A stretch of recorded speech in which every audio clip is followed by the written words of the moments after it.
பசுமை போர்வை. நம் பூமியை மகிழ்ச்சியாக மாற்றுவோம். பசுமை போர்வை என்றால் என்ன? பசுமை போர்வை என்பது பூமியின் மேற்பரப்பை மூடியிருக்கும் செடிகள், மரங்கள் மற்றும் புற்களை குறிக்குது. நமது உடலை கதகதப்பாகவும் வசதியாகவும் வைச்சிருக்க நாம் எப்படி ஆடைகளை அணிகிறோமோ அதே போல பசுமை போர்வை நமது பூமியை ஆரோக்கியமாகவும் மகிழ்ச்சியாகவும் வைத்திருக்க உதவுது. பசுமை போர்வை ஏன் முக்கியமானது?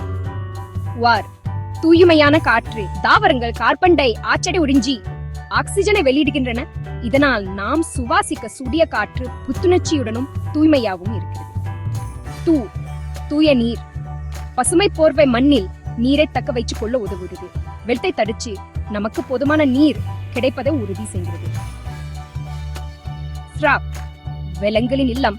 செடிலும் மரங்களும் பல விலங்குகள், பறவைகள் மற்றும் பூச்சிகளுக்கு தங்குமிடத்தையும் உணவையும் வழங்குகின்றன. அழகான பூமி. பசுமை போர்வை நமது பூமியை அழகாகவும் உயிரோட்டமாகவும் காட்டுகிறது. நான் எப்படி உதவலாம்? அதிக மரங்களை நடுங்க. நமது பள்ளிகள், வீடுகள் மற்றும் சமூகங்களில் மரங்களை நடுவோம். செடிகளை பராமரியுங்கள். நம்மை சுற்றியுள்ள தாவரங்களுக்கு நீர் ஊற்றி வளர்த்து பாதுகாப்போம். கழிவுகளை குறைதல்ல. நமது சுற்றுச்சூழலுக்கு ஏற்படும் தீங்கை குறைக்க கழிவுகளை குறைப்போம்.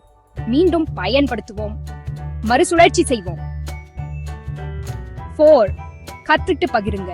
பசுமை போர்வையின் முக்கியத்துவத்தை பற்றி அறிந்து கொண்டு அது மற்றவருடன் பகிர்ந்து கொள்ளுங்க. ஒரு மாற்றத்தை உருவாக்குவோம். ஒவ்வொரு சிறிய செயலும் முக்கியமானது.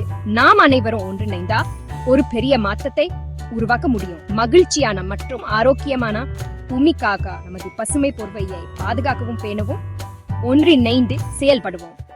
வேடிக்கையான செயல்பாடு. ஒரு மரம் நடுங்க. உங்கள் பள்ளியிலோ அல்லது வீட்டின் கொல்லைப்புறத்திலோ ஒரு மரத்தை நட்டு அது வளர்வதை பாருங்க. ஒரு தோட்டத்தை உருவாக்குங்கள். உங்கள் நண்பர்கள் மற்றும் குடும்பத்தினருடன் உங்கள் பள்ளியிலோ அல்லது வீட்டிலோ ஒரு சிறிய தோட்டத்தை உருவாக்குங்க. வரையுங்கள் மற்றும் வண்ணம் தீட்டுங்க. பசுமை போர்வையில் வாழும் செடிகள், மரங்கள் மற்றும் விலங்குகளின் படங்களை வரைந்து வண்ணம் தீட்டுங்க. வாருங்கள், நமது பூமியை இன்னும் மகிழ்ச்சியான இடமா மாற்றுவோம்.